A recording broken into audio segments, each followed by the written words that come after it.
Blondiki, bonsoir. Bonsoir. Alors, vous préparez activement à tenir la 8e édition du pèlerinage traditionnel Maya Blon, Maya Sira, je veux dire. Alors, vous êtes à quel niveau de préparation actuellement et quel est le thème de cette 8e édition? D'abord, mes salutations bienheureuses à toutes et à tous. Je suis Koredjo Missa Doumbia, le Blontiki du mouvement culturel Maya Blon basé au Mali. Alors, cette année, nous nous apprêtons à célébrer la 8e édition du pèlerinage traditionnel Maya Sira. Maya Blon, comme l'année passée, s'apprête à célébrer en partenariat avec notre mouvement culturel Bois Sacré. Donc Bois Sacré et Maya Blon s'associent cette année encore pour célébrer la 8e édition du pèlerinage traditionnel Maya Sira. Et cette édition va commencer. La cérémonie d'ouverture aura lieu le 14 décembre 2023 au Palais de la Culture Amadou Hampâté-Bâ de Bamako. Et cette année, le pèlerinage va se dérouler autour du thème principal: pourquoi l'Afrique a perdu sa tradition spirituelle, pourquoi nous avons perdu notre cohésion sociale et pourquoi il y a la fragmentation de la société africaine. Donc ça va être le thème principal de l'édition de cette année.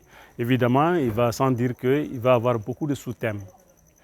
Alors, j'invite tous les mouvements panafricanistes, tous les traditionalistes, tous les Soma, les Donso, les Doma, les Kamites du Mali, de l'Afrique et de la diaspora à se joindre avec nous pour célébrer ce symposium de la culture, de la tradition spirituelle africaine. Alors, pour nous rappeler les pays invités à cette 8e édition? À cette 8e édition, comme d'habitude, nos frères des pays voisins seront là. Il s'agit de la Guinée. Il y aura une forte délégation de la Guinée, une délégation de la Côte d'Ivoire, une délégation du Burkina Faso, une délégation du Togo, il y aura des délégations de la diaspora africaine, notamment la diaspora de France, la diaspora de Suisse, la diaspora du Canada et des États-Unis. Alors, il y a une particularité cette année, c'est que vous avez adressé des lettres d'invitation d'honneur à des personnalités. Oui. Qu'est-ce qui a motivé cette marque d'attention?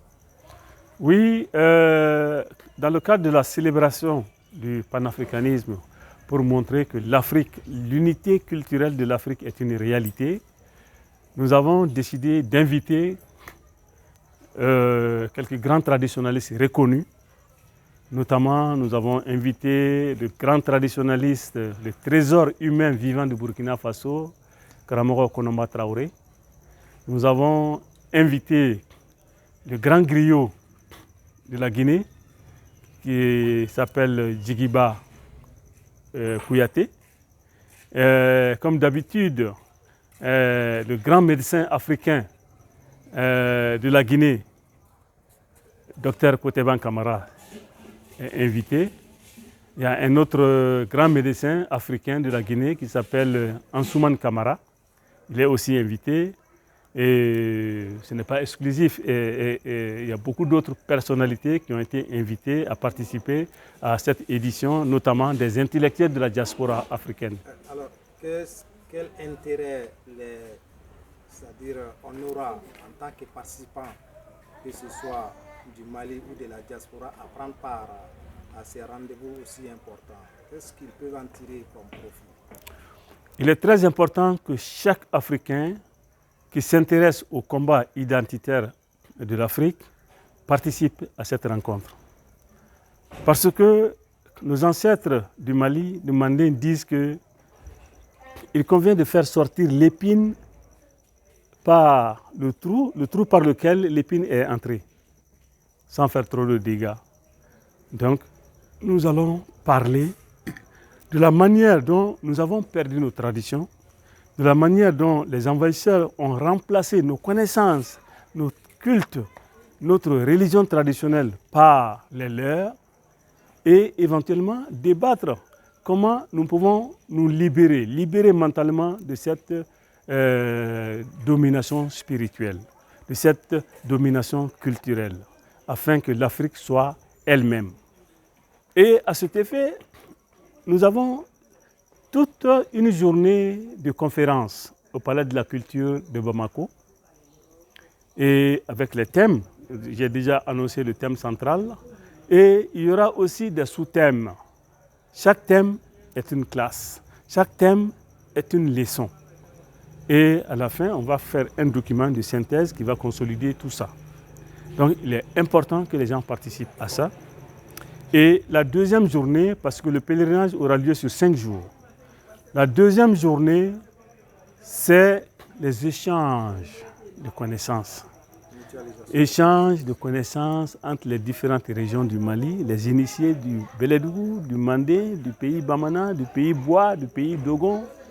On va venir échanger nos connaissances, échanger nos savoirs, échanger nos recettes. C'est très important. Parce que si on veut réhabiliter, il faut qu'il y ait échange, partage de connaissances, partage de savoir. Et ça, c'est la deuxième journée. Et on va donner la parole à la diaspora. On va donner la parole aux voisins, aux pays voisins, aux représentants des pays voisins pour qu'ils expriment leur vision des choses et leurs témoignages. Et nous allons aussi consacrer une journée entière à faire des libations, des sacrifices, des offrandes à nos sites sacrés du Mandé. Vous savez que Mayablon a 3 sites sacrés au Mandé, le Guansoulou, le Korakoro et le Sungunkaba. Tous se trouvent au fond du Mandé et nous allons faire une journée entière à faire des libations, des sacrifices pour le pays d'abord, pour l'Afrique, et ensuite viendront les doléances personnelles. Ensuite, la 3e journée sera consacrée au Komon. Le Komon est une société culturelle de Bamana, et donc nous allons faire la 3e et la 4e journée en train de célébrer le Komon au Djitoumou. Il y aura évidemment des initiations pour les nouveaux, les impétrants, et les sacrifices ou offrandes pour les anciens qui sont déjà initiés. Et enfin, la dernière journée sera consacrée à la célébration de nos événements sociaux, et notamment les mariages, les baptêmes et les rebaptêmes, parce que nous avons beaucoup de kamites, beaucoup de traditionalistes qui ont décidé de se débarrasser des prénoms coloniaux pour prendre des prénoms authentiquement africains qui sont en harmonie avec leurs vibrations. Donc il y aura une journée consacrée à ça. Et ceux qui ont des baptêmes pour leurs enfants à faire, on fera ça aussi. Donc baptême, mariage, ça c'est la dernière journée. Et enfin, les consultations personnelles, les lavages, les purifications, les protections. Ça, c'est la dernière journée. Donc c'est très très important que chacun puisse participer à ça, chacun puisse découvrir la profondeur de la culture et de la tradition spirituelle africaine. Merci. Merci.